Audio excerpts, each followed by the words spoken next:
उधार हो जाएगा। ऐसा नो।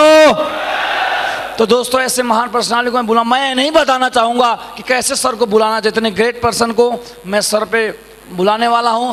माननीय कंपनी के टॉप लीडर, हम सभी के पथ प्रदर्शक माननीय श्री राजीव चतुर्वेदी जी। मुझको देखोगे जहाँ तक, मुझको पाओगे वहाँ तक, रास्तों से कारवां तक, इस जमीन से आसमां तक, मैं ही मैं हूँ, मैं ही मैं हूँ, दूसरा कोई नहीं। मुझको देखोगे जहाँ तक, मुझको पाओगे वहाँ तक, रास्तों से कारवां तक, इस जमीन। सभी को मेरा नमस्कार।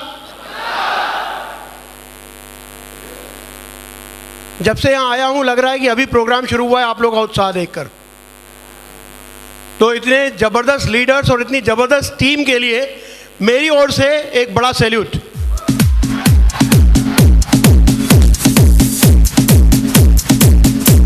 Thank you. आप लोगों का बहुत बहुत शुक्रिया, आपने बड़े सम्मान से बुलाया। लेकिन इस सम्मान के हकदार वो सारे लोग हैं जिन्होंने इस टीम को बनाया है। और इस टीम को बनाने में एक शख्स का बार बार नाम आ रहा था, घनश्याम जी का। तो घनश्याम जी को जिन्होंने इतना अच्छा लीडर तैयार किया और इतनी अच्छी टीम बनाई, उनको मेरी ओर से ढेर सारी बधाई।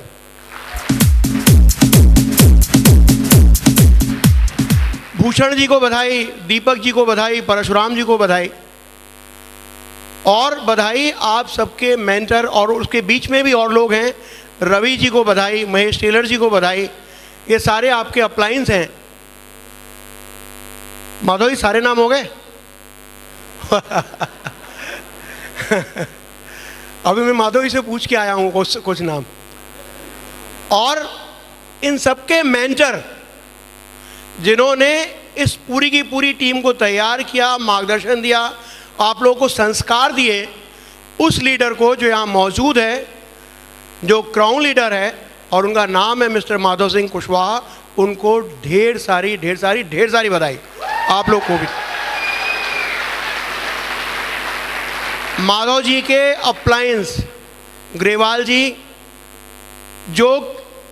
जिन्होंने सिखाया माधव जी को, जिन्होंने, जैसे घनश्याम जी ने ध्यान रखा आज आपके लीडर अच्छे जी का, उसी तरीके से ग्रेवाल जी ने ध्यान रखा माधव जी का एक एक चीज़ का। मुझे वो समय भी याद है जब माधव जी गोल्ड थे, मुझे वो समय भी याद है जब इनकी टीम बन रही थी, बिगड़ रही थी, बहुत सारे चैलेंजेस आ रहे थे। जब माधव जी गोल्ड थे उस समय शायद मैं डायमंड रहा हूँगा। हम लोगों ने एक रूम शेयर किया था, एक ट्रेनिंग हुई थी जयपुर में। तब से मैं इनके साथ में, पहली मेरी मुलाकात इनसे तभी हुई थी जब ये गोल्ड बने थे। जहाँ तक मुझे याद है, हो सकता है उसके पहले एक आध मुलाकात ऐसे हुई हो, लेकिन आपसी बातचीत तब हुई थी। तो वो समय से ग्रेवाल जी ने इनका पूरा ध्यान रखा और इनको संभाल के रखा, और एक इनको संभाल के रखने के कारण आज पूरे हिंदुस्तान में सेफ शॉप का बहुत बड़ा नाम हो गया। तो ऐसे लीडर के लिए जोरदार तालियां। ग्रेवाल जी के सीनियर ओम प्रकाश जी, जिनको पावर हाउस कहा जाता है एक्साइटमेंट का, जिन्होंने एक बहुत बड़े नेटवर्क की नींव रखी। उनके उत्साह के कारण बहुत सारे लोग इस बिजनेस को कि बहुत सारे लोगों ने किया, और उसके बाद फूले फले और बढ़े। और उनका मार्गदर्शन देने वाले मेरे वो लीडर मिस्टर संजय जैन, जिन्होंने इस सिस्टम को बनाने में दिन रात पढ़ करके, दिन रात सीख करके आप लोगों के लिए इतना अच्छा सिस्टम बनाने में मदद की, इतना अच्छा सिस्टम आपके लिए लेके आए, बहुत सारी ट्रेनिंग्स तैयार की, जिसके कारण इंसान केवल पैसा कमाने की मशीन नहीं बना, वो सीख भी पाया कि किस तरीके से इस बिजनेस को करना है और किस तरीके से एक इंसान बनना है। तो ऐसे संजय जैन जी और ओम प्रकाश जी के लिए भी जोरदार तालियां मैं चाहता हूं। दोस्तों ये नाम मैंने इसलिए लिए क्योंकि ये लोग वो लोग हैं जो कहा जाता है कि अपलाइन है, कहा जाता है कि मैं सबका अपलाइन हूं, लेकिन मैं कहता हूं कि मैं सबके नीचे हूं। क्योंकि यदि वृक्ष की बात करते हैं, बीज की बात करते हैं, तो जड़ें जितनी ज्यादा नीचे होंगी वो वृक्ष उतना बड़ा विशाल होगा। और ये जितने भी आपके अपलाइन हैं, ये आप लोगों के लिए जड़ का काम कर रहे हैं, और हम लोग आपके टॉप में नहीं हैं, हम आप लोग के बॉटम में हैं, आपको गिरने नहीं देंगे।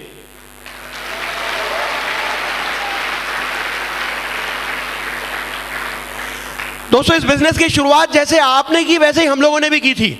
हम लोग कहीं आसमान से अवतरित नहीं हुए थे। कई लोग ऐसा सोचते हैं कि इनमें कुछ खासियत रही होगी, कुछ एक्स्ट्राऑर्डिनरी रहे होंगे, इसलिए ये लोग ऐसा कर पाए। ऐसा कुछ भी नहीं है।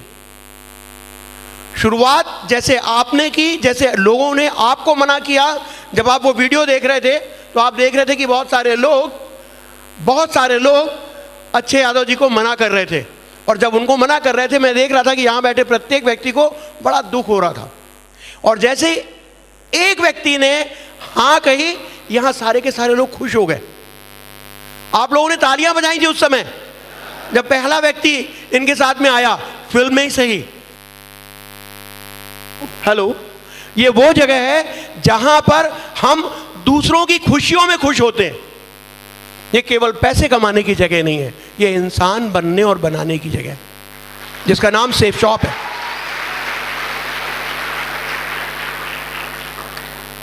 मुझे याद है वो दिन जब हम लोग जब हम लोगों ने काम किया था। मुझे याद है कि मैं संजय जी के साथ 1 to 1 किया करता था, जाकर के लोगों से मिला करता था। लोग हाँ तो कहते थे लेकिन डीडी नहीं देते थे। ऐसा आप लोगों के साथ होता है? संजय जी मुझसे कहते सर क्या हो रहा है? मतलब कुछ नहीं, शुरुआत में ऐसा ही होता है।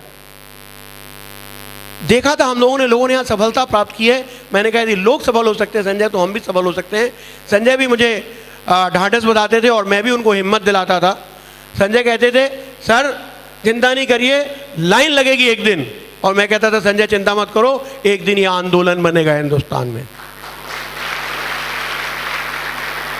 और दोस्तों, जो हम लोगों का धैर्य था वो परवान चढ़ा, जो हम लोगों की मेहनत थी वो कामयाब हुई, और आज वास्तव में लाइन लगती है सेफ शॉप में। हालांकि हम लोगों ने वो लाइन खत्म कर दिया, वो कैश जमा करने का सिस्टम ही बंद कर दिया, क्योंकि जब टारगेट होता था तो इतने लोग होते थे कि 12 बजे कहना पड़ता था चलो एक दिन और बढ़ाया, कल जमा कर देना।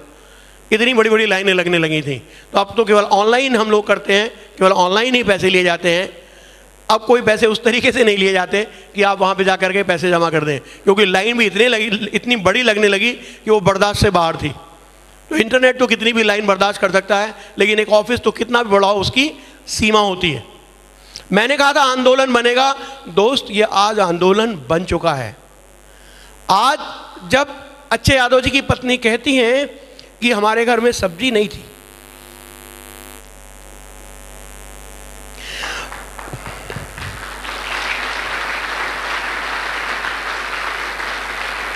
लेकिन आज उनकी जिंदगी बदली है। तो मैं समझता हूं इस बिजनेस को जहां पहुंचना चाहिए था, ये बिजनेस वहां पहुंच चुका है।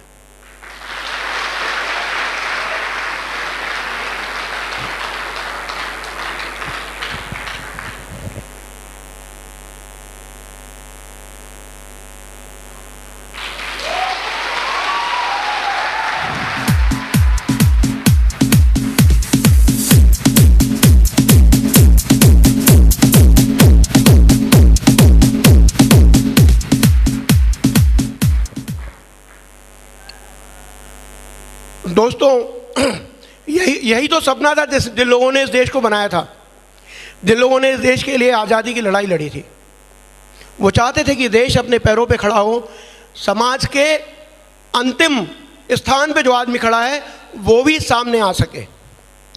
और वो स्थिति सेफ शॉप के कारण संभव हो पा रही है। ये लेकिन उन्हीं के कारण संभव हो पा रहा है, उन्हीं लोगों के लिए संभव हो पा रहा है जो लोग इसको दिल से कर रहे हैं, प्राण प्रण से कर रहे हैं, जो लोग उन सारे सिद्धांतों को मान रहे हैं जो सिद्धांत पंडित जी आपने बताए थे यहाँ आकर के। गुरुजी ने जो सिद्धांत यहाँ बताए थे, वो 7 सिद्धांत बताए थे। आप केवल उतना सा वीडियो ही ले लेना कट करके जो इन्होंने बताया था। यदि उन 7 चीज़ों को आप मान लेते हो, जैसा कि हर सफल व्यक्ति ने माना है, तो आप भी वहीं पहुंचोगे जहां अच्छे यादव जी पहुंचे हैं, जहां माधव जी पहुंचे हैं, जहां संजय जैन जी पहुंचे हैं, जहां ओम प्रकाश जी पहुंचे हैं, जहां आपके सारे लीडर्स पहुंचे हैं, जहां अग्रवाल जी पहुंचे हैं। तो आपके लिए भी वो सारा कुछ संभव होने वाला है, लेकिन उसके लिए मेहनत तो करनी पड़ेगी, लेकिन लगातार करनी पड़ेगी। हम लोग मेहनत तो करते हैं, लेकिन हम लोग लगातार नहीं करते। हम लोग बीच बीच में भटक जाते हैं, हम लोग दाएं बाएं देखने लगते हैं, हम लोग मनोरंजन के चक्कर में पड़ जाते हैं।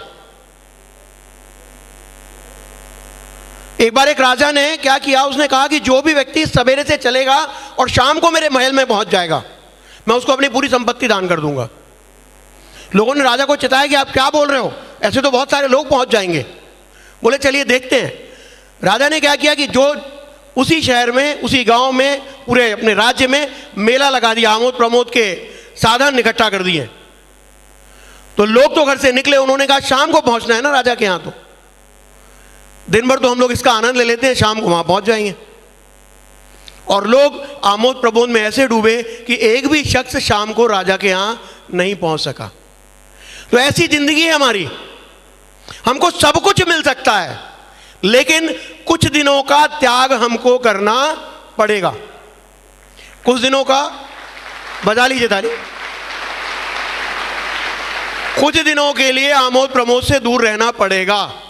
जितने भी सफल लोग हैं दुनिया में, उनसे जब पूछा गया कि आपकी सफलता का राज क्या है, चाहे वो कपिल देव थे, चाहे वो सीनियर एक्टर्स थे जिनके बड़े बड़े नाम हैं, जब उनसे पूछा गया तो उन्होंने एक ही बात बताई कि हमारे सफलता के रास्ते में हमको ये पता नहीं था कि दुनिया में क्या हो रहा है, हमें पता नहीं था।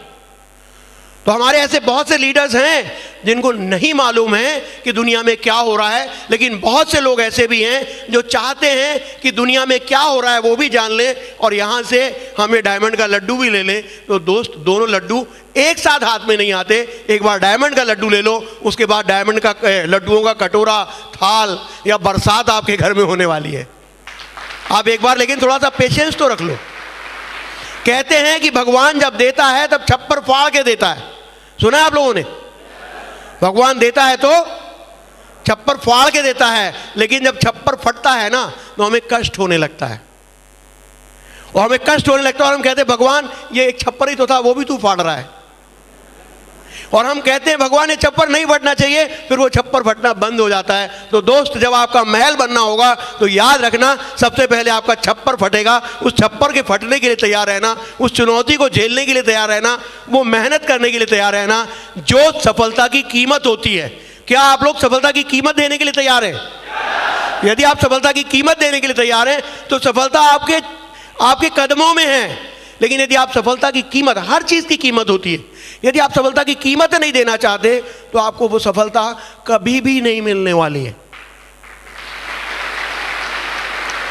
तो मैं समझता हूं जब इतनी अच्छी टीम यहां पर मौजूद है, जिसके लीडर्स इतने संघर्षवान हैं, जिन लीडर्स ने संघर्ष करके बताया, तय करके सिद्ध कर दिया कि हम किस तरीके से चाहे जिंदगी में कुछ भी चैलेंज आए, हम तो चलते रहेंगे, चलते रहेंगे, चलते रहेंगे, चरैवेती का सिद्धांत का पालन करेंगे और हम उस दिन एक दिन जरूर मंजिल पहुंचेंगे।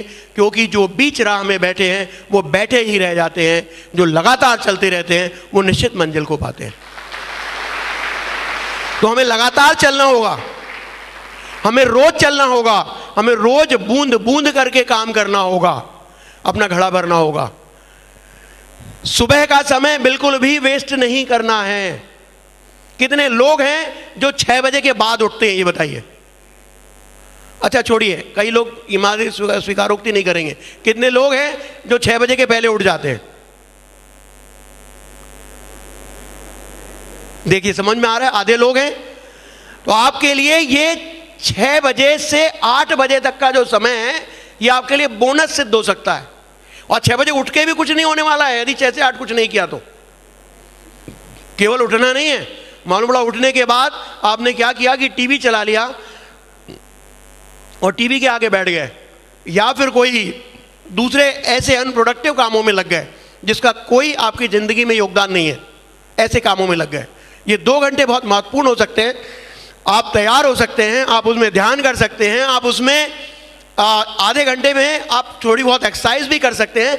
1 घंटा आपके लिए पर्याप्त है, जिसमें आप नहा भी सकते हैं, जिसमें आप अपने दैनंदिन कार्य भी पूरे कर सकते हैं, ध्यान भी कर सकते हैं और एक्सरसाइज भी कर सकते हैं। 1 घंटे में सब कुछ हो सकता है। और उस 1 घंटे के बाद जो अगला 1 घंटा है, उस 1 घंटे में आप 7 से 8 के बीच में अपने टीम के लोगों से बात कर सकते हैं। मैंने जब शुरुआत की थी तो रोज 8 बजे सुबह मेरे घर में एक गेस्ट होता था, मुझे जाना नहीं पड़ता था। मैं लोगों से बोलता था, यार कल मेरे यहाँ आप चाय पे आमंत्रित हैं, क्योंकि मेरे पास ज़्यादा समय नहीं था, मुझे ऑफिस जाना होता था। तो 8 बजे मेरा एक दोस्त कोई ना कोई मेरे घर में चाय पे जरूर आता था। तो जब मैं उसको चाय पिलाता था तो साथ में वाई भी पिलाता था। वाई क्या होती है? हमारी बातचीत, हमारा प्रेजेंटेशन। और जब 30 दिन में यदि 30 लोगों को प्रेजेंटेशन दिखाया तो आप क्या सोचते हैं 10 लोग ज्वाइन होंगे कि नहीं होंगे? तो वो सुबह के समय का मेरा उपयोग था, 8 से 9 का। और उनसे वो कहते थे, तब हम लोग कंप्यूटर का जो एजुकेशन का पैकेज है उसको ज़्यादा प्रमोट करते थे। वो कहते थे कंप्यूटर सीख के मैं क्या करूंगा, कंप्यूटर मेरे किसी काम का नहीं है। हम उनसे पूछते थे, यदि मान लो तुम्हारी नौकरी में तुमको तनख्वाह कितनी मिलती है? बोले 15,000 रुपये, 12,000 रुपये, 10,000 रुपये, यही तनख्वाह होती थी सरकारी नौकरी में। बोलते इतनी। मैंने बोला यदि मान लो कि तुमको संस्कृत सीखने के 50,000 मिलेंगे तो तुम सीखोगे? क्या जवाब होना चाहिए था? बोले हाँ जरूर सीखेंगे। तो मैं बोला जब 2 लाख रुपए हफ्ता मिलने की बात है तो फिर ये कंप्यूटर सीखना चाहिए कि नहीं सीखना चाहिए? बोले सीखना चाहिए, बताओ क्या करना है। और उन्हीं के हाथों से उनका रजिस्ट्रेशन करवाता था कंप्यूटर पे। बोलते थे कंप्यूटर इतना आसान होता है क्या? एक्चुअली कितने लोग हैं जो कंप्यूटर नहीं चलाते? छोड़िए, गलत सवाल। कितने लोग हैं जो कंप्यूटर चलाते हैं? नहीं चलाने वाले ना, हम लोग को पता नहीं वो खड़ा करने में, हमें अपनी कमजोरी बात करने में पता नहीं क्यों हमें बड़ा शर्म आती है। यदि हम नहीं चलाना जानते तो कोई बात नहीं है, लेकिन आज का समय है कि कंप्यूटर चलाना सीख लें तो जिंदगी आसान हो जाएगी। पहले हम लोगों को पता पूछना पड़ता था, आजकल पता हमें नहीं पूछना पड़ता, गूगल मैप बताता है मोबाइल पे, हमें पता नहीं पूछना पड़ता। हम लोगों ने जब शुरुआत की थी मैं लोगों से कहता था कि भैया यदि कंप्यूटर नहीं सीखोगे तो आने वाले समय में आपके बच्चे कहेंगे पापा आपको इतना भी नहीं आता। अभी आप कहते हो बेटा तुमको इतना नहीं पता, लेकिन आने वाले समय में बच्चे ऐसा कहने वाले हैं। और वो समय देखिए 16 साल में आ गया है। लोग अपने माँ बाप को क्वेश्चन करने लगे, पापा आपको इतना सा नहीं आता, आपको इतनी सी बात नहीं आती, आप कंप्यूटर नहीं चला सकते। और कंप्यूटर चलाना कितना आसान है। जिस आदमी के पास दिमाग है और जो उंगली चला सकता है, अंग्रेजी छोड़ दीजिए, अंग्रेजी सीखने की जरूरत नहीं कंप्यूटर चलाने के लिए। ABCD कोई भी समझ सकता है थोड़े दिनों के बाद। इतना सा यदि कर सकता है तो वो कंप्यूटर चला सकता है। तो मैं लोगों को रोज सुबह जरूर एक व्यक्ति को प्रेजेंटेशन दिखाता था। और जब सारे लोग सीख गए वो प्रेजेंटेशन, जब मेरी टीम में इतने लोग बढ़ गए कि अब लीडर्स आ गए थे, तो मैंने खुद प्रेजेंटेशन दिखाना 1-to-1 बंद किया। शाम को 7 से 9 रोज प्रेजेंटेशन दिखाता था मैं। रोज 7 से 9 एक हॉल में लोगों को बुलाता था और वहां पर प्रेजेंटेशन दिखाता था। फिर वहां भी लोग तैयार हो गए प्रेजेंटेशन दिखाने वाले, वहां से भी मैं फ्री हो गया। सवेरे भी फ्री हो गया तो सवेरे मैं फिर लीडर्स को काउंसलिंग के लिए बुलाने लगा 8 से 9 के बीच में कि भाई आओ मेरे घर में और हम लोग बैठ करके बात करेंगे, ये बिजनेस आपने क्यों किया था और किस तरीके से इस बिजनेस को कर रहे हो।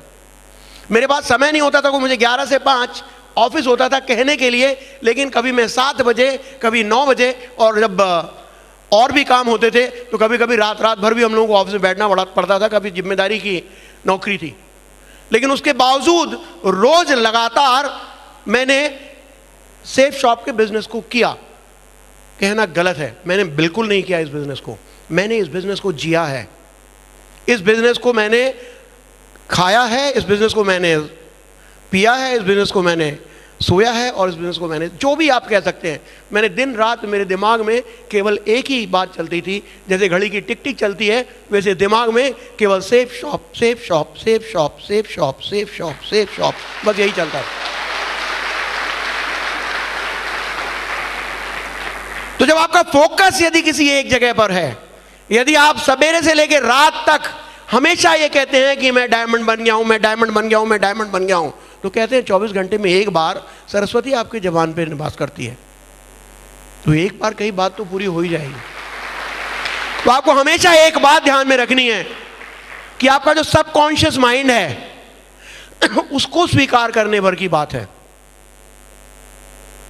आपका, हमारा सबके पास एक राइट माइंड है और एक लेफ्ट माइंड है। हमारे माइंड के दो हिस्से हैं, एक तार्किक है और एक सबकॉन्शियस है, जो सोचता है, जो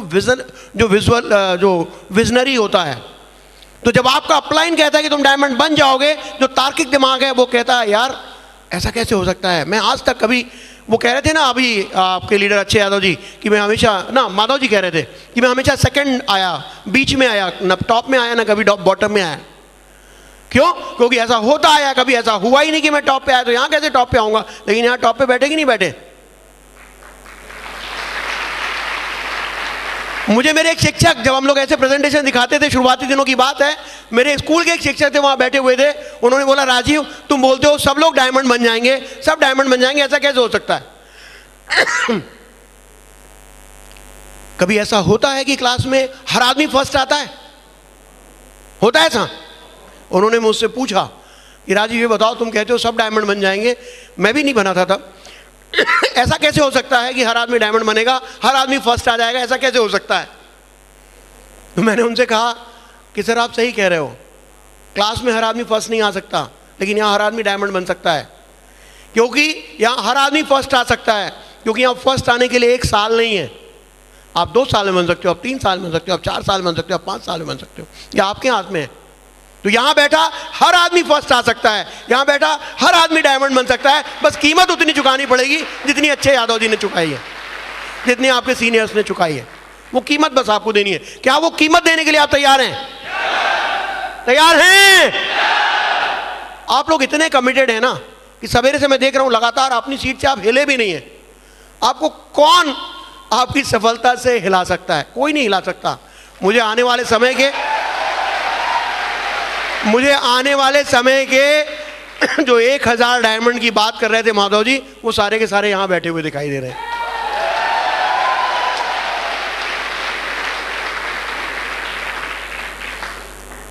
दोस्तों आप लोगों को ये बताने की जरूरत ही नहीं कि बिजनेस क्यों करना है, वो मेरी सीडी में सुन लेना आप, ठीक है ना, यूट्यूब पे पड़ा हुआ है। आप लोग समझते हो कि इस बिजनेस को करना है, इसलिए आप लोग हिले नहीं हो। आप लोगों को बोलना नहीं पड़ता है कि आप मूव मत करो, आप लोगों को ये नहीं बोलना पड़ता है कि बाहर से अंदर आओ जाओ, नहीं, आप लोग अपनी सीट पे जमे हुए हो। देखिए जो लोग भी अपनी क्लास में नहीं जम पाते थे, भागा करते थे, वो लोग कभी भी जिंदगी में सीनियर ऑफिसर नहीं बने। बने क्या? नहीं बने। तो ये बात तो पक्की है कि जिसने अपनी सीट पकड़ ली उसकी सफलता की सीट सुनिश्चित है। तो आप लोग की तो सफलता की सीट सुनिश्चित है।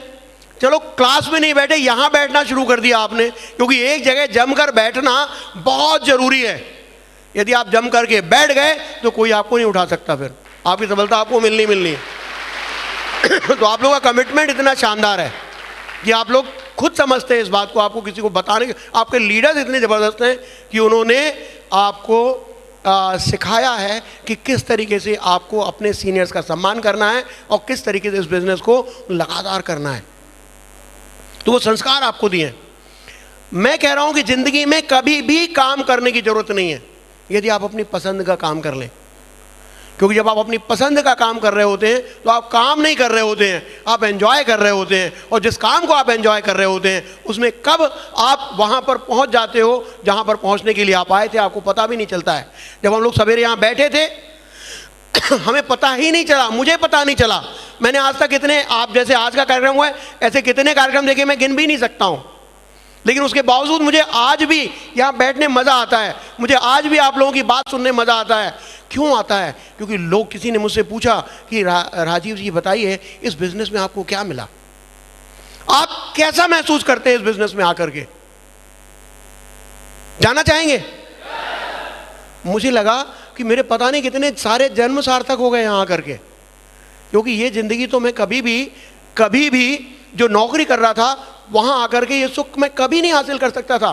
जैसा कि अच्छे यादव जी ने बताया कि उन्होंने एक आंख में खुशी के आंसू देखे कि सर आपने मेरी ज़िंदगी बदल दी, आज मैंने हज़ारों आंखों में ये आंसू, खुशी के आंसू देखे हैं, तो मुझे कैसे नहीं लगेगा कि मेरी ज़िंदगी सार्थक हो गई। तो यदि आप अपनी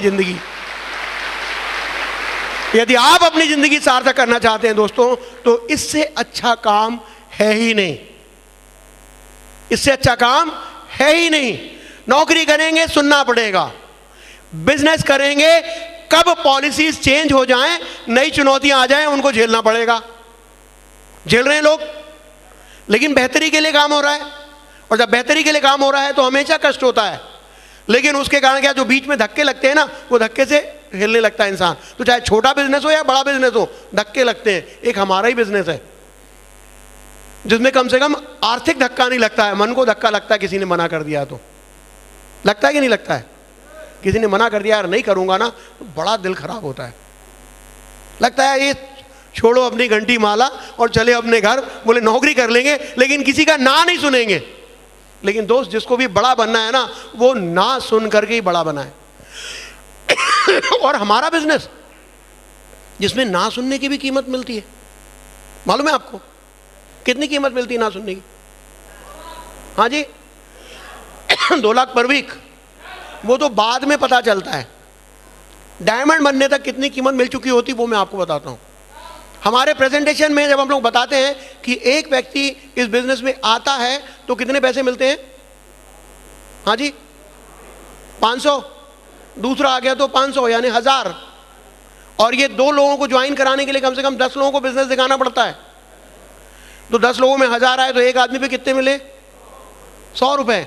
गलत है ये गणित। हर आदमी पे हमको 5000 रुपए मिलते हैं यदि किसी ने ना भी कह दिया तो। कितने लोगों को ये बात पता है? नहीं पता आपको? कुछ सीनियर्स को मालूम है बस। ये मेरा कैलकुलेशन है कि हर आदमी जिसके पास जाते हो वो इस बिजनेस को करेगा, प्रोडक्ट खरीदेगा या नहीं खरीदेगा, आपको 5000 रुपए मिलेंगे। अब इसको समझ भी लो कि कैसे मिलेंगे। ये मेहनत वाला रास्ता है। मैंने सारे डायमंड से पूछा कि तुमको सॉरी मैं तुम तो बोलता ही नहीं, अब भूल गया मैं तुम बोलना, और इस बिजनेस की देन है ये कि आपको इस बिजनेस में 10,000 की टीम बनाने में 50 लाख रुपए कमाने में कितने लोगों को 1-to-1 प्लान दिखाना पड़ा। मालूम है क्या बोला उन्होंने? एक भी डायमंड ने ये नहीं बोला कि उसने 600 से ज्यादा लोगों को प्लान दिखाया हो 1-to-1। मेहनत तो हमारी वही है ना, 1-to-1। उन्हीं 600 लोगों से तो हाँ या ना सुनते हैं। तो मैंने सोचा यदि 600 को यदि 1000 का फिगर ले लें, यदि हमको 1000 लोगों से मिलना पड़े 50 लाख रुपए कमाने के लिए, 1000 लोगों से मिलना पड़े, आप लोग मिलने के लिए तैयार हैं या नहीं है ये बताइए पहले। तो यदि आप 1000 लोगों से मिलने के लिए तैयार हैं और 1000 लोगों में से मात्र 200 लोग इस बिजनेस को ज्वाइन करते हैं और 800 लोग मना कर देते हैं, तो आपके बिजनेस में कितने लोग आए? कितने लोग आए? और वो जो 200 लोग आपके बिजनेस में आए थे जिन्होंने आपसे प्रोडक्ट खरीदा था, उन 200 में से केवल 5 लोग 200-200 की टीम बनाते हैं, तो आपकी टीम कितनी हो जाएगी? केवल 5 लोग 200-200 की टीम बनाते हैं। बहुत साधारण सा सवाल है यार, 5वीं क्लास से भी छोटा है। 1000 लोगों की टीम बन जाएगी, ठीक है? क्या वो 1000 लोगों की टीम बनाने में आपने 1-to-1 दिखाया था? नहीं दिखाया। दिखाया भी तो कोई फर्क पड़ता नहीं, क्योंकि आपको सिद्धांत पता पड़ गया है। लेकिन आपको नहीं दिखाना पड़ता, क्योंकि 200 लोगों की टीम को आपको बताना पड़ता है कि काम कैसे करना है। अभी आपका रोल बदल जाता है, अब आप ग्रुप में प्रेजेंटेशन दिखाने लगते हैं। और जब 1000 लोग इस बिजनेस को ज्वाइन करते हैं और उस 1000 में से केवल 10 लोग 1000 की टीम बना ले, 1000 में से केवल 10 लोग 1000 की टीम बना ले, तो आपकी टीम कितनी बनती है? कितनी बनती है? और 10,000 की जब आपकी टीम हो जाती है तो आपको कितने पैसे मिलते हैं? 50 लाख रुपए। लेकिन आपने कितने लोगों को प्रेजेंटेशन दिखाया था? 1000। पैसे कितने मिले? 50 लाख को 1000 से भाग दे दो, 5000 आया। कितने लोगों को ये बात समझ में आ गई? आपको लगता है जादू है, हाँ ये जादू है, लेकिन ये जादू समझने की जरूरत है। ये जादू जब कोई मना करता है ना, तब समझ में नहीं आता। पहले मुझे भी समझ में नहीं आता था। जिस दिन से मुझे समझ में आने लगा, मैंने बड़े धड़ल्ले से काम करना शुरू कर दिया। एक दिन मैंने 5 नहीं 7 लोगों को प्लान दिखाया था, घूम घूम करके दिन भर। संडे का दिन था। जब घर लौटा तो वाइफ ने पूछा कितने लोग ज्वाइन हुए। आपसे भी पूछती होंगी, कितने लोगों ने इस बिजनेस को करना स्वीकार किया। मैंने बोला किसी ने नहीं। बोले आज का दिन बेकार हो गया, इससे अच्छा तो तुम मेरे साथ आज संडे मनाते। मैंने कहा डार्लिंग, एक दिन हर दिन संडे होगा, चिंता मत करो। और दोस्तों हुआ वो दिन आया जिस समय क्लोजिंग थी ना, वो साथ के साथ एक साथ आ गए। मैंने कहा कि देखो भगवान जो है वो, उसने, रावण ने भी जब तपस्या की थी ना, तो उसकी तपस्या भी उसने स्वीकार की थी। तो हम में से कौन ऐसा है जिसने रावण जैसे बुरे कर्म किए हैं? हमारी भी तपस्या स्वीकार होनी है, लेकिन तपस्या करने का काम तो शुरू करो, राइट? तो बस काम करते गए, एंजॉय करते गए, हर चीज में खुशी ढूंढी, हर बात में खुशी ढूंढी, हर मिलने वाले से खुशी ढूंढी। आज की डेट में भी जब मुझे कोई रास्ते में मिल जाता है, वो बोलता आप क्या करते हो, मैं बताता हूँ, ये करता हूँ। बोले वो वही वाला बिजनेस, मैं बोला हाँ वही वाला बिजनेस।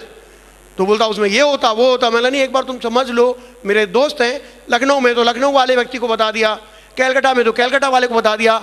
आज ईश्वर की कृपा से और आप लोगों के सहयोग से हिंदुस्तान का कोई भी ऐसा शहर नहीं है, कोई भी ऐसा गांव भी शायद नहीं होगा जहां पे हमसे जुड़े हुए लोग नहीं है। ये इस बिजनेस की ताकत है। जब आप इस बिजनेस में नहीं होते हो तो आप अकेले होते हो, लेकिन जब आप इस बिजनेस में आ जाते हो तो आप उस पूरे के पूरे सक्सेस सपोर्ट सिस्टम के 25 लाख परिवार का हिस्सा हो। वो 25 लाख आपके हैं, आप उन 25 लाख लोगों के हो। पूरे हिंदुस्तान में आपके परिवार के लोग हैं। आप किसी शहर में फंसते हो, कहीं कोई चैलेंज आता है, आप अपने अपलाइन को बताओ, आपका अपलाइन मुझे बताएगा, मैं वहाँ के लीडर को बताऊंगा और आपकी जो चैलेंज है वो पूरा हो जाएगा। तो इतने बड़े परिवार के हम केवल इस बिजनेस में आ बस जाते हैं ना, हमको तो वो देखते 50 लाख मिले नहीं मिले, अरे छोड़ो पैसे को, पैसे तो मिलने ही मिलने यदि काम करोगे तो, और नहीं करोगे तो नहीं मिलेंगे, ये भी तय है। मेहनत तो करनी पड़ेगी, लेकिन जैसे ही आप इस बिजनेस में आ जाते हो तो आप देखोगे कि आपके साथ कितना बड़ा परिवार जुड़ चुका है, आप कितने बड़े परिवार के हिस्सा हो, है ना? तो ये सारी चीजें कहां से हासिल हो रही हैं? कहां से हासिल हो रही हैं? इसी बिजनेस से हो रही है। तो मुझसे कोई पूछता है कि चतुर्वेदी जी ये बिजनेस ऐसा है, मैं बोलता हूँ समझ लेना, वो समझ लेता है। और कई लोग तो समझ लेते हैं और बिजनेस में आते हैं, और कई लोग समझ लेते हैं और बिजनेस में नहीं आते। वो फोन करते हैं मुझे, राजीव जी बिजनेस तो बहुत बढ़िया है, लेकिन this is not cup of my T. समझते इसका क्या मतलब होता है? बिजनेस तो बहुत अच्छा है, लेकिन ये मेरे स्तर का नहीं है, राइट? आपके स्तर का क्या है? मैं उनसे नहीं बोलता हूं, मैं आपसे पूछ रहा हूं, इस बिजनेस को, ये बिजनेस है क्या आखिर? इस बिजनेस में हम लोग करते क्या हैं, ये बताइए। हाँ जी, हाँ, क्या करते हैं इस बिजनेस में हम लोग? अरे आप लोग एक आदमी बताओ, भाई साहब आप खड़े हो जाओ। हाँ जी, दोस्ती का हाथ लंबा, ये तो सैद्धांतिक बात है, बात सही है। हाँ, बात करते हैं, राइट, और दूसरों का भला करते हैं, बिल्कुल सही है। और हाँ जी, सेल करते हैं, हाँ, और क्या? हाँ जी, अरे अभी बता रहे थे ना कि बचपन से वही काम करते हैं जो बचपन से करते आ रहे हैं। एक बच्चे से को दो चॉकलेट और वो देखो खाने के पहले 10 बच्चों को दिखाएगा, उसके बाद खाएगा। तो उसने क्या किया आखिर? उसने रिकमेंडेशन की है, उसने विज्ञापन किया है, और उस विज्ञापन करने के पैसे मिलते हैं। तो अब आप बताइए कि दुनिया में विज्ञापन कौन कर रहा है? सेलिब्रिटीज कर रहे हैं। जो बड़े बड़े सफल लोग हैं वो लोग विज्ञापन करते हैं। कौन कर रहा है विज्ञापन? जो सफल लोग हैं वो विज्ञापन करते हैं। अमिताभ बच्चन करते हैं, शाहरुख खान करते हैं, बाबा रामदेव भी करते हैं, है ना? तो बाबा लोग भी करते हैं। क्यों? क्योंकि उनकी एक पहचान बन गई है, उनके कहने की वैल्यू बन गई है, तो वो लोग विज्ञापन करते हैं। तो भाई साहब एक बात बताओ कि आपकी हैसियत इनसे ऊंची हो गई है क्या? और हम भी विज्ञापन कर रहे हैं। अब सवाल ये उठता है कि वो लोग जो विज्ञापन कर रहे हैं और हम लोग जो विज्ञापन कर रहे हैं, हमको बराबर का पैसा मिलता है अमिताभ बच्चन जी से या कम मिलता है? हाँ जी, कम मिलता है या ज्यादा मिलता है या बराबर मिलता है? हाँ जी, जी नहीं, बराबर नहीं, हमें बहुत ज्यादा मिलता है। मैं बताता हूं कैसे, बताता हूं आपको। जब अमिताभ बच्चन जी के पास या किसी भी सेलिब्रिटी के पास जब ये बिजनेस वो कोई प्रोडक्ट जाता है, उनको मालूम है कि इनके कहने से 1 लाख प्रोडक्ट तो बिक जाएंगे, तो वो जोड़ते हैं 1 लाख प्रोडक्ट यदि बिके तो अमिताभ बच्चन जी का रेशो कितना? उन्होंने कहा कम से कम 5 करोड़ तो देने चाहिए, और 2 लाख का भरोसा तो 10 करोड़ भी दे देते हैं उनको।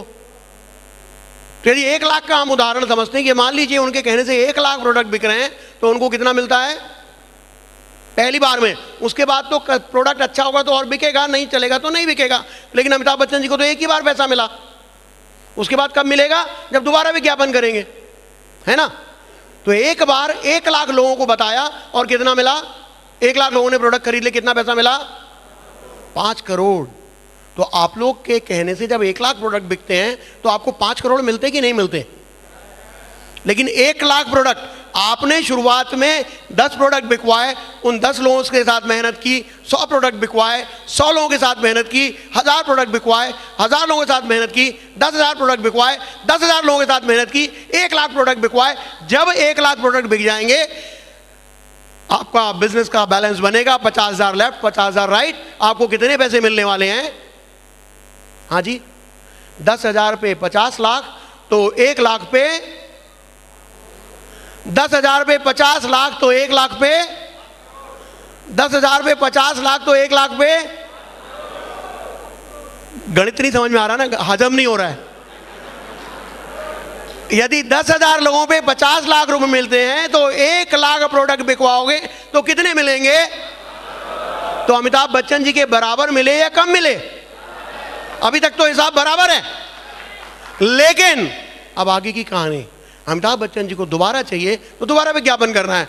आपको दोबारा विज्ञापन नहीं करना है, आपको केवल बताना है कि मुझे ये पैसे कैसे मिले। आपको लोगों को बताना है कि दोस्त यहीं से जिंदगी बदल सकती है। दोस्त हिम्मत मत हारना, हौसला बनाए रखना। रास्ते में बहुत सारे चैलेंजेस आएंगे, रुकना नहीं, लगातार चलते रहना, जैसा मैं बता रहा हूं। और ये बताते हुए मुझे लगता नहीं कि मैं कोई काम कर रहा हूं, मुझे लगता है कि मैं तो एंजॉय कर रहा हूं। मुझे लगता है कि मैं लोगों की जिंदगी में परिवर्तन लाने में सहायक बन रहा हूं।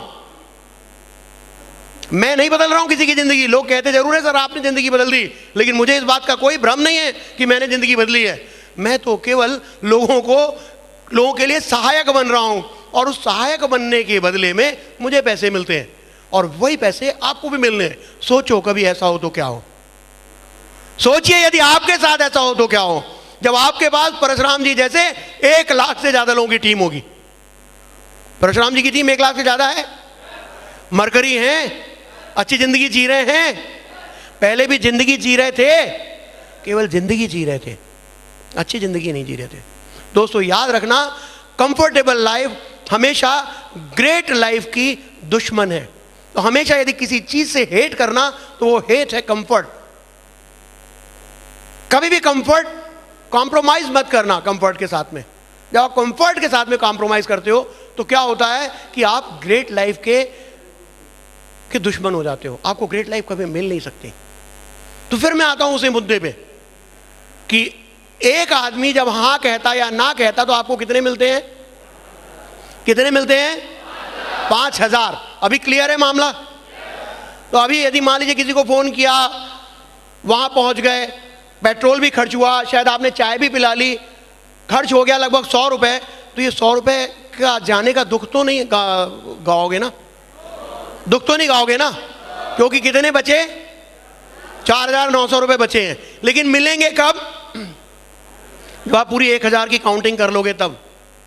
आप ये नहीं सोचोगे, क्योंकि जो मजदूर होता है ना उसको दिन की तनख्वाह मिलती है, जिसको लेबर कहते हैं। तो मजदूर दिन पे काम करता है, सुपरवाइजर हफ्ते पे काम करता है, ठीक है। जो बड़े बिजनेस, जो नौकरी वाला वो मंथली काम करता है। जो बड़े बिजनेसमैन होते हैं वो 10 साल के लिए काम करते हैं। और हमारे जैसे लोग जो जिंदगी बदलना चाहते हैं और जिंदगी बदलना जानते हैं और जिंदगी बदलने में मदद करना जानते हैं, वो क्या करते हैं? वो पीढ़ियों के लिए काम करते हैं, जो हम सेफ शॉप में करते हैं। हम अपने वंश का इतिहास बदल रहे हैं, बदल दिया कई लोगों ने, और हम मदद करते हैं कि अपने वंश का इतिहास कैसे बदला जा सकता है। क्योंकि ये एक आम काम नहीं है। क्योंकि हम लोगों ने देखा नेता का लड़का क्या बनता है, नेता, ऑफिसर का लड़का, बाबू का लड़का, रिक्शे वाला का लड़का, रिक्शे वाला। तो ये एक दुष्चक्र है जो सदियों से चला आ रहा है। लेकिन सेफ शॉप ने और आपकी मेहनत ने, आपकी ताकत ने, आपकी संगठित ताकत ने इस दुष्चक्र को तोड़ने में कामयाबी हासिल की है। हम लोग मिलकर के इस दुष्चक्र को तोड़ पा रहे हैं, इस गरीबी के दुष्चक्र को हम तोड़ पा रहे हैं। ये सही में समाजवाद है। इसमें एक नए आदमी को भी एक सेल पे 500 रुपए मिलते हैं और डायमंड को भी एक सेल पे 500 मिलते हैं, बराबर, राइट। तो यदि हम बात करें फिर से कि हमको कितने पैसे मिल रहे हैं, तो यदि हम डायमंड बन गए, मान लीजिए वो 1000 लोगों को प्रेजेंटेशन दिखा के, तो हमको कितने पैसे मिले, 50 लाख। तो एक की वैल्यू कितनी, हाँ जी, 5000। यदि हमारी टीम 10,000 बन गई तो हमें एक आदमी को प्रेजेंटेशन दिखाने की कीमत कितनी मिल गई, 10,000। आपका काम वही है, अब आप केवल गाइड कर रहे हो। तो अब क्या हो गया, आपकी कीमत डबल हो गई। आपने यदि 40,000 की टीम बना ली तो उसी 1,000 लोगों पे आपको कितने मिल गए, 2 करोड़। तो एक आदमी के ऊपर कीमत कितनी हो गई, 20,000। तो आप आपके काम की कितनी कीमत वसूलना चाहते हैं ये आपके हाथ में, ये कहीं और नहीं है। यदि ये मेरा वाला गणित समझ में नहीं, आसानी से समझ में नहीं आएगा, अपने अपलाइन से बैठ करके समझ लेना कि आज जिस आदमी को आप प्रेजेंटेशन दिखा रहे हो केवल 5,000 रुपए के लिए नहीं दिखा रहे हो, आप ही अपनी जिंदगी और अपनी आने वाली पीढ़ियों की जिंदगी बदलने के लिए दिखा रहे हो। लेकिन हम इतनी ऊपर की बात ही आते हैं, हम तो नीचे आ जाते हैं। एक आदमी को प्लान दिखाया, उसने हाँ किया तो कितने मिले, ना किया तो कितने मिले, दूसरे ने भी ना किया तो कितने मिले, तीसरे ने भी ना किया तो कितने मिले। अब हम दूसरी जगह की बात करते हैं। सबसे अच्छा प्रोफेशन कौन सा है, हम क्या कहते हैं, कौन सा प्रोफेशन है जिसको हम कहते हैं भैया भगवान के बाद आप ही हो, वो कौन है, डॉक्टर। डॉक्टर बनने में कितने पैसे लगते हैं, लाखों रुपए लगते हैं। और 5 साल में तो केवल MBBS की डिग्री होती है, उसके बाद भी मेहनत करनी पड़ती है। तो डॉक्टर साहब को फीस कितनी मिलती है, एक MBBS डॉक्टर साहब को कितनी फीस मिलती है। आप डॉक्टर के पास जाते हो, कितने पैसे देते हो, 500। ऐसा कौन सा डॉक्टर है जो 500 ले रहा है यार, आपके मोहल्ले में बैठा है MBBS डॉक्टर 100-200 रुपए ले रहा है, कितने पैसे खर्च करने के बाद। वो जो थोड़े बड़े स्पेशलिस्ट डॉक्टर हैं वो 500 लेते हैं। और मैंने एक दिन मेदांता में पता किया कि वहां जो सबसे बड़े वाले डॉक्टर साहब हैं वो कितने लेते हैं, फोन किया था मैंने तो पता चला 1200 रुपए कंसल्टेंसी के। जो उनका इतना लंबा एक्सपीरियंस है, उसके बाद उनको कितने मिल रहे हैं एक पेशेंट को देखने के, 1200। और उनको पूरी जिंदगी पेशेंट देखना है, और आपको 1000 पेशेंट गरीबी के देखने हैं।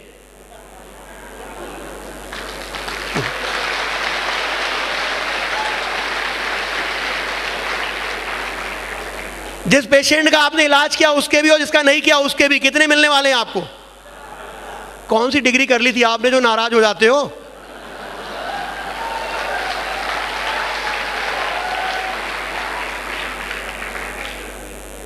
भैया ये है ना, इसको कहते हैं ना कि जितनी कहानी सुनाई जाए ना इसकी उतनी कम है। मेरा तो रोम रोम जो है सेफ शॉप के कर्ज से दबा हुआ है, क्योंकि इसने इतनी जिंदगियां बदली हैं। कोई यदि मुझे चैलेंज करता कि सर मैंने 1000 लोगों को प्रेजेंटेशन दिखाया और 10,000 की टीम नहीं बनी, तो भाई 5,000 की बनी, 5,000 नहीं 2,500 मिल गए एक पे, बुरा है। 1250 की टीम बन गई, हर आदमी पे 1250 मिला, बुरा है। हाँ जी, एक आदमी पे, स्पेशलिस्ट डॉक्टर नहीं हो आप, लेकिन मिल रहे हैं इतने पैसे, फिर किस बात का दुख है। दुख होने का तो सवाल ही नहीं है। तो मैं जब आप किसी को दिखाता हूं और जो मेरे को बोलता है this is not cup of my T, मतलब ये मेरे स्तर का बिजनेस नहीं है, मैं बोलता हूं कोई बात नहीं भाई साहब, आपको बहुत बहुत धन्यवाद। वो बोलता है क्यों धन्यवाद दे रहे हो आप। मैं बोलता हूं भाई साहब आपने मुझ पर एक एहसान किया है, आपसे मुझे कुछ पैसे मिले हैं। बोले अरे मैंने तो बिजनेस ज्वाइन ही नहीं किया, मैं तो ये बिजनेस करना ही नहीं चाहता, आपको पैसे कैसे मिल गए। मैं उनको बताता हूं ऐसे मुझे 5,000 रुपए मिले आपसे। वो बोलता अच्छा इतना जबरदस्त बिजनेस है, मुझे भी बताओ मैं भी करूंगा। तो भाई आपकी चीज है, आप इसको कितनी कीमत में बेचना चाहते हो ये आपको सीखना पड़ेगा। इसको कितनी वैल्यू देते हो ये आपको सीखना पड़ेगा। ये आपकी है, ये बंदी मुट्ठी लाख की और खुल गई तो प्यारे खाक की। हमारी मिट्टी लाख की नहीं करोड़ों की है, और करोड़ों लोगों की जिंदगी बदलने की ताकत रखती है। मेरे बिजनेस में मेरी टीम साइज आज की डेट में 25 लाख है और 1 करोड़ होने वाली है। आज जब मैं एयरपोर्ट से बाहर आ रहा था तो मुझे एक फोन आया, सर मैं आपको लेने आया हूं। तो मैंने बोला आप अपनी कुछ पहचान बताओ जैसे मैं आपको पहचान लूं। बोले नहीं सर आपको मुझे पहचानने की जरूरत नहीं है, मैं आपको पहचानता हूं। मैं बोला आप कौन हो? बोले सर मैं डायमंड अनुज बोल रहा हूं। मैंने बोला आप डायमंड हो? मैं बोला सॉरी मैं अपने डायमंड्स को भी नहीं पहचान पा रहा हूं। एक खुद को डायमंड बनने में इतने चैलेंजेस आए थे, इतनी तकलीफ हुई थी, इतने ज़्यादा चैलेंजेस लेने पड़े थे, और आज मैं अपनी टीम के डायमंड्स को नाम नहीं याद रख पा रहा हूं। दोस्तों ऐसा आपके साथ भी होने वाला है यदि आप 16 साल तक टिक गए तो। मैंने इस बिजनेस को ज्वाइन किया था, वो डेट यदि मैं याद करूं तो वो डेट है 12 जून 2001। क्या है? 12 जून 2001। उसके बाद बहुत से लोग आए मुझे कहने के लिए कि साहब ये कंपनी में कुछ नहीं रखा है, दूसरी कंपनी में चलो। मैंने कहा भाई साहब धन्यवाद, मैंने बड़े जतन से इस पौधे को बीज बोया है, सींचा है, इतने सारे लोग मेरे साथ में हैं, मेरी जिम्मेदारी इनके प्रति बनती है। आप भी किसी कंपनी में काम करते थे, वो कंपनी छोड़ दी आपने। आप जिन 50 लोगों को लाए थे, जिन 100 को लाए थे, जिन 1000 को लाए थे, जिन 10,000 को लाए थे, आपको यदि पैसे कम मिलते हो कोई बात नहीं, क्या आपकी उनके प्रति जिम्मेदारी नहीं बनती है? आप किस बिना पे उनको लेकर के आए थे? आप लगातार लगे रहोगे तो जहां हो वहीं झंडा गाड़ोगे, वहीं से पानी निकलने वाला है। यदि आप लगातार खोदते रहे, रुक जाइए, यदि लगातार खोदते रहे, आप लगातार खोदते रहे तो जमीन का कोई भी ऐसा कोना नहीं है जहां नीचे पानी नहीं है। हो सकता है किसी को 10 फुट में पानी मिलता हो, किसी को 100 में मिलता हो, किसी को 200 में मिलता हो, किसी को 3000 में मिलता हो। तो दोस्त यदि अपने हाथ से अकेले खोदना है ना तो हम थक जाएंगे, लेकिन हमारे साथ यदि सिस्टम लगा हुआ है तो यदि पाताल में भी पानी है तो वहां से भी हम निकाल के लाएंगे और हम डायमंड बन के दिखाएंगे। दोस्तों बहुत अच्छा लगा आप लोगों के साथ बात करके, बहुत अच्छा लगा, और भी अच्छा लगेगा जब आप डायमंड बनोगे, क्योंकि जब भी कोई डायमंड बनता है तो मेरा खून बढ़ जाता है, मेरा सीना चौड़ा हो जाता है। मैं चाहता हूं कि यहाँ जितने लोग मौजूद हैं वो सारे के सारे डायमंड बने। मैं चाहता हूं, मैं बहुत फख्र का, अभी तक मुझे बहुत फख्र का अनुभव हो रहा है, लेकिन मुझे और भी फख्र का अनुभव होगा जब यहाँ बैठा प्रत्येक व्यक्ति डायमंड बनेगा। आप बनेंगे? डायमंड बनेंगे? डायमंड बनेंगे? मेरी ढेर सारी शुभकामनाएं। गो डायमंड!